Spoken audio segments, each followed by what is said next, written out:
ಸಾಂಬಾರು ನಾವೆಲ್ಲ ಮನೆಯಲ್ಲಿ ಮಾಡ್ತಾನೆ ಇರ್ತೀವಿ. ಡೈಲಿ ಸಾಂಬಾರು ಬೇಕೇ ಬೇಕು, ಅನ್ನಕ್ಕೆ, ಮುದ್ದೆಗೆ ಎಲ್ಲದಕ್ಕೂ. ಹಾಗಾಗಿ ಇವತ್ತು ನಾನು ಒಂದು ಬೇಳೆ ಮತ್ತು ತರಕಾರಿಗಳನ್ನು ಬಳಸಿ ಸಾಂಬಾರನ್ನು ಹೇಗೆ ಮಾಡೋದು ಅಂತ ತೋರಿಸ್ತಾ ಇದ್ದೀನಿ.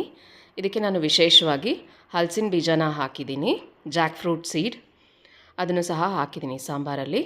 ಇದನ್ನು ಹೇಗೆ ಮಾಡೋದು ಅಂತ ನಾನು ಇವತ್ತು ತೋರಿಸ್ಕೊಡ್ತಾ ಇದ್ದೀನಿ. ಇದು ತುಂಬ ಟೇಸ್ಟಿಯಾಗಿ ಡೆಲಿಷಿಯಸ್ ಆಗಿ ಆಗುತ್ತೆ ಸಾಂಬಾರು. ನಮಸ್ತೆ ವೀಕ್ಷಕರೇ, ಎಲ್ಲ ಚೆನ್ನಾಗಿದೆ ಚಾನಲ್ಗೆ ಸ್ವಾಗತ.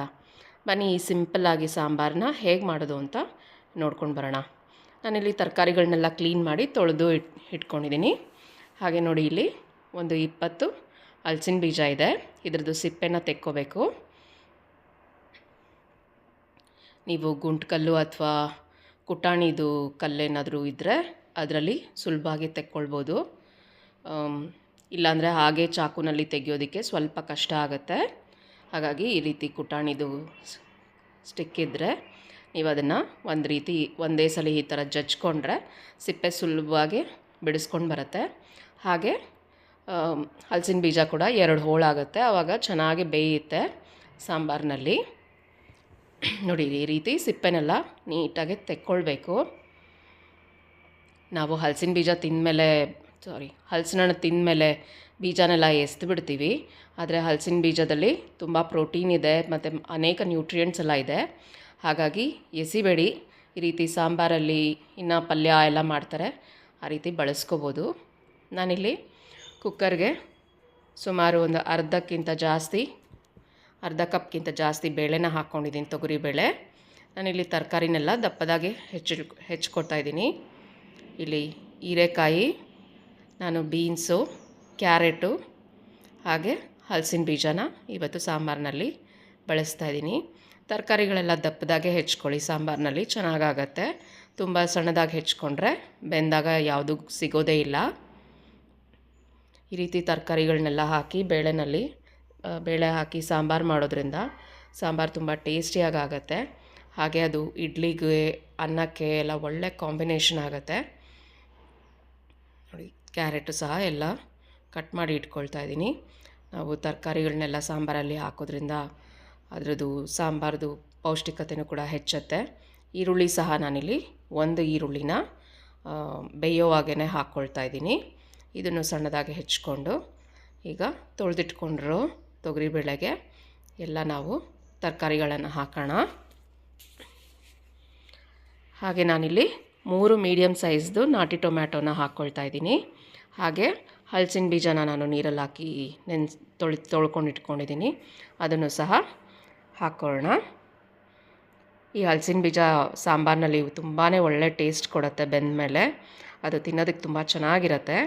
ಒಂದ್ಸರಿ ಟ್ರೈ ಮಾಡಿ ನೀವು ಸಹ ನಿಮ್ಮ ಮನೆಯಲ್ಲಿ ಹಲಸಿನ ಬೀಜ ಇದ್ದಾಗ. ನಾನು ಇದಕ್ಕೆ ಸುಮಾರು 2 ಗ್ಲಾಸಷ್ಟು ನೀರು ಹಾಕಿ, ನೋಡಿ, ಮುಳುಗೋಷ್ಟು ನೀರಿದ್ರೆ ಸಾಕಾಗುತ್ತೆ. ಇದನ್ನು ಸ್ವಲ್ಪ ಅರಿಶಿನ ಹಾಗೂ 1 ಚಮಚದಷ್ಟು ಎಣ್ಣೆನ ಹಾಕ್ಕೊಳ್ಳೋಣ. ಇದರಿಂದ ಬಣ್ಣನೂ ಚೆನ್ನಾಗಿರುತ್ತೆ, ಬೇಗನೂ ಬೇಯುತ್ತೆ ಎಲ್ಲನೂ. 3 ವಿಸಿಲ್ ಬಂದಾದಮೇಲೆ, ತಣ್ಣಗಾದಮೇಲೆ ಹೇಗೆ ಬೆಂದಿದೆ ನೋಡೋಣ. ನೋಡಿ, ಹಲಸಿನ ಬೀಜ ಚೆಕ್ ಮಾಡಿದ್ರೆ ಸಾಕಾಗುತ್ತೆ ಬೆಂದಿದೆಯಾ ಅಂತ. ಚೆನ್ನಾಗಿ ಬೆಂದಿದೆ, ಇಷ್ಟು ಬೆಂದರೆ ಸಾಕಾಗುತ್ತೆ. ಈಗ ನಾನು ಟೊಮ್ಯಾಟೊನೆಲ್ಲ ತೆಗೆದು ರುಬ್ಬಕ್ಕೆ ಹಾಕ್ಕೊಳ್ತೀನಿ. ಈಗ ಮಿಕ್ಸಿನಲ್ಲಿ ನಾನೊಂದು 1/4 ಭಾಗ ತೆಂಗಿನಕಾಯಿನ ಪುಡಿ ಮಾಡಿ ಇಟ್ಕೊಂಡಿದ್ದೀನಿ. ಅದೇ ಮಿಕ್ಸಿ ಜಾರ್ಗೆ ಬೆಂದಿರೋವಂಥ ಟೊಮ್ಯಾಟೊನೂ ಸಹ ಹಾಕ್ಕೊಳ್ಳೋಣ. ಹಾಗೆ ಒಂದು 6-7 ಎಸಳು ಬೆಳ್ಳುಳ್ಳಿನ ಹಾಕ್ಕೊಳ್ಳೋಣ. ಹಾಗೆ ಒಂದು ದಪ್ಪ ನಿಂಬೆಹಣ್ಣು ಗಾತ್ರದಷ್ಟು ಹುಣಸೆ ಹಣ್ಣನ್ನು ತೊಳೆದು ಹಾಕ್ಕೊಳ್ತಾ ಇದ್ದೀನಿ. ಹಾಗೆ ಒಂದು 3 ಚಮಚದಷ್ಟು ಸಾಂಬಾರು ಪುಡಿನ ಹಾಕ್ಕೊಳ್ತಾ ಇದ್ದೀನಿ. ನಮ್ಮ ಮನೆಯಲ್ಲಿ ಸಾಂಬಾರು ಪುಡಿ ತುಂಬ ಖಾರ ಸ್ಟ್ರಾಂಗ್ ಆಗಿದೆ, ಹಾಗಾಗಿ ನಾನು ಮತ್ತೆ ಖಾರದ ಪುಡಿ ಎಲ್ಲ ಹಾಕಲ್ಲ. ನೀವು MTR ಸಾಂಬಾರು ಪುಡಿ ಎಲ್ಲ ಬಳಸ್ತಾ ಇದ್ದರೆ 1 ಚಮಚ ಖಾರದ ಪುಡಿನೂ ಸಹ ಸೇರಿಸ್ಕೊಳ್ಳಿ. ಈ ಕಡೆ ತರಕಾರಿ ಮತ್ತು ಬೇಳೆಗೆ ರುಚಿಗೆ ತಕ್ಕಷ್ಟು ಉಪ್ಪನ್ನು ಹಾಕ್ಕೊಳ್ಳಿ. ಹಾಗೆ 1 ದೊಡ್ಡ ಚಮಚದಷ್ಟು ಬೆಲ್ಲನ ಹಾಕ್ಕೊಳ್ಳೋಣ. ಬೆಲ್ಲನ ಹಾಕ್ಕೊಂಡ್ರೆ ಸಾಂಬಾರ್ದು ಬ್ಯಾಲೆನ್ಸ್ ಚೆನ್ನಾಗಾಗುತ್ತೆ, ಉಪ್ಪು, ಹುಳಿ, ಖಾರ ಎಲ್ಲನೂ. ಹಾಗಾಗಿ ಸ್ವಲ್ಪ ಬೆಲ್ಲನ ಆ್ಯಡ್ ಮಾಡ್ಕೊಳ್ಳಿ, ಚೆನ್ನಾಗಿರುತ್ತೆ. ನಿಮಗೆ ಈ ವಿಡಿಯೋ ಇಷ್ಟ ಆದಲ್ಲಿ ಲೈಕ್ ಮಾಡಿ, ಶೇರ್ ಮಾಡಿ ಮತ್ತು ನಮ್ಮ ಚಾನಲ್ಗೆ ಸಬ್ಸ್ಕ್ರೈಬ್ ಮಾಡಿ. ಹಾಗೆ ಪಕ್ಕದಲ್ಲೇ ಇರೋ ನೋಟಿಫಿಕೇಷನನ್ನು ಆನ್ ಮಾಡ್ಕೊಳ್ಳಿ. ಈಗ ನಾನು ರುಬ್ಬಿಟ್ಟಿರೋ ಅಂಥ ಮಸಾಲನ ಸಹ ಸೇರಿಸ್ಕೊಳ್ತಾ ಇದ್ದೀನಿ.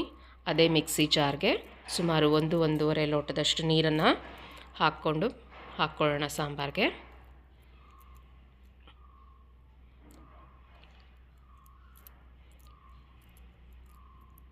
ಈಗ ಚೆನ್ನಾಗಿ ಮಿಕ್ಸ್ ಮಾಡಿ, ಮತ್ತಷ್ಟು ನೀರು ಬೇಕು ಅನಿಸಿದ್ರೆ ಮತ್ತಷ್ಟು ಹಾಕೋಣ. ನಾನು ಇನ್ನೂ 1 ಲೋಟದಷ್ಟು ನೀರನ್ನು ಹಾಕ್ತಾಯಿದ್ದೀನಿ. ಹಾಗೆ ಇದನ್ನೆಲ್ಲ ಚೆನ್ನಾಗಿ ಮಿಕ್ಸ್ ಮಾಡಿ ಕುದಿಲಿಕ್ಕೆ ಬಿಡೋಣ. ನಾನು ಇನ್ನೂ ಒಂದು ಅರ್ಧ ಲೋಟದಷ್ಟು ನೀರನ್ನ ಸೇರಿಸಿ ಕುದಿಲಿಕ್ಕೆ ಬಿಡ್ತೀನಿ. ಹಾಗೆ ಈ ಕಡೆ ಒಂದು ಒಗ್ಗರಣೆನ, ಇದು ಕುದಿಯೋ ಅಷ್ಟರಲ್ಲಿ ಒಂದು ಒಗ್ಗರಣೆನ ರೆಡಿ ಮಾಡ್ಕೊಳ್ಳೋಣ. ನಾನಿಲ್ಲಿ ತುಪ್ಪದಲ್ಲಿ ಹಾಕ್ತಾಯಿದ್ದೀನಿ ಒಗ್ಗರಣೆ, ನೀವು ಎಣ್ಣೆ ಸಹ ಹಾಕ್ಕೋಬೋದು. ನಾನು ಸುಮಾರು ಒಂದು 2-3 ಚಮಚದಷ್ಟು ತುಪ್ಪನ ಹಾಕಿದ್ದೀನಿ. ತುಪ್ಪ ಬಿಸಿಯಾದ ನಂತರ ಅದಕ್ಕೆ 1 ಚಮಚದಷ್ಟು ಸಾಸಿವೆ, 1 ಚಮಚದಷ್ಟು ಜೀರಿಗೆ, ಹಾಗೆ ಸ್ವಲ್ಪ ಹಿಂಗನ್ನು ಹಾಕ್ಕೊಳ್ತೀನಿ. ಈ ರೀತಿ ಸಾಂಬಾರು ಮನೆಯಲ್ಲಿ ಮಾಡಿಕೊಂಡಾಗ ತುಂಬಾ ಟೇಸ್ಟಿಯಾಗುತ್ತೆ.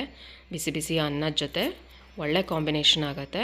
ನೀವು ನಿಮ್ಮ ಮನೆಯಲ್ಲಿ ಒಮ್ಮೆ ಈ ರೀತಿ ಹಲಸಿನ ಬೀಜ ಹಾಕಿ ಸಾಂಬಾರು ಮಾಡಿ ಹೇಗೆ ಬಂತು ಅಂತ ನಮಗೆ ಕಮೆಂಟ್ಸ್ನಲ್ಲಿ ತಿಳಿಸಿ. ಹಲಸಿನ ಬೀಜ ಇಲ್ಲ ಅಂದರೆ ನಾರ್ಮಲಾಗೂ ಸಾಂಬಾರು ತುಂಬ ಟೇಸ್ಟಿಯಾಗಿಯೇ ಇರುತ್ತೆ. ಹಲಸಿನ ಬೀಜದ ಜೊತೆ ಸ್ವಲ್ಪ ಎಕ್ಸ್ಟ್ರಾ ಟೇಸ್ಟಿ ಅಂತ ಅನಿಸುತ್ತೆ ಅಂತ. ಈಗ ಒಗ್ಗರಣೆ ಎಲ್ಲ ರೆಡಿ ಆಯಿತು. ನಾನು ಕರಿಬೇವಿನ ಸೊಪ್ಪು ಹಾಗೂ ಒಂದೇ ಒಂದು ಒಣಮೆಣಸಿನ್ಕಾಯಿನೂ ಸಹ ಸೇರಿಸಿದ್ದೀನಿ. ಈಗ ಸಾಂಬಾರಿಗೆ ಒಗ್ಗರಣೆನ ಹಾಕಿ ಚೆನ್ನಾಗಿ ಮಿಕ್ಸ್ ಮಾಡ್ಕೊಳ್ಳೋಣ. ನೀವು ಈ ಹಂತದಲ್ಲಿ ಉಪ್ಪು ರುಚಿ ಎಲ್ಲ ನೋಡಿಕೊಂಡು ಉಪ್ಪು ಬೇಕಂದರೆ ಹಾಕ್ಕೊಳ್ಬೋದು. ನೋಡಿ, ಚೆನ್ನಾಗೆ ಸಾಂಬಾರು ಕುದಿ ಬಂದಿದೆ. ಈಗ ಕೊನೆಯದಾಗಿ ಸಣ್ಣದಾಗಿ ಹೆಚ್ಚಿರೋವಂಥ ಕೊತ್ತಂಬರಿ ಸೊಪ್ಪನ್ನು ಹಾಕ್ಕೊಂಡ್ರೆ ನಿಮಗೆ ಬೇಳೆ ಮತ್ತು ತರಕಾರಿ ಸಾಂಬಾರು ತಿನ್ನೋದಕ್ಕೆ ರೆಡಿ ಆಯಿತು. ನೋಡಿ ಎಷ್ಟು ಚೆನ್ನಾಗೆ, ಬಣ್ಣನೂ ತುಂಬ ಚೆನ್ನಾಗಾಗಿದೆ. ಸಾಂಬಾರ್ದು ಟೆಕ್ಸ್ಚರು ಕೂಡ, ಥಿಕ್ನೆಸ್ ಕೂಡ ತುಂಬ ಕರೆಕ್ಟಾಗಿದೆ. ಇದೇ ರೀತಿ ಮತ್ತಷ್ಟು ನಾವು ವಿಡಿಯೋಗಳನ್ನು ಪೋಸ್ಟ್ ಮಾಡ್ತಾ ಇರ್ತೀವಿ ನಮ್ಮ ಚಾನಲ್ನಲ್ಲಿ. ನಮ್ಮ ಚಾನಲನ್ನು ಲೈಕ್ ಮಾಡಿ, ಶೇರ್ ಮಾಡಿ ಮತ್ತು ಫಾಲೋ ಮಾಡೋದನ್ನು ಮರಿಬೇಡಿ. ಖುಷಿಯಾಗಿರಿ. Thank you for watching. Have a good day. ಧನ್ಯವಾದಗಳು. Take care.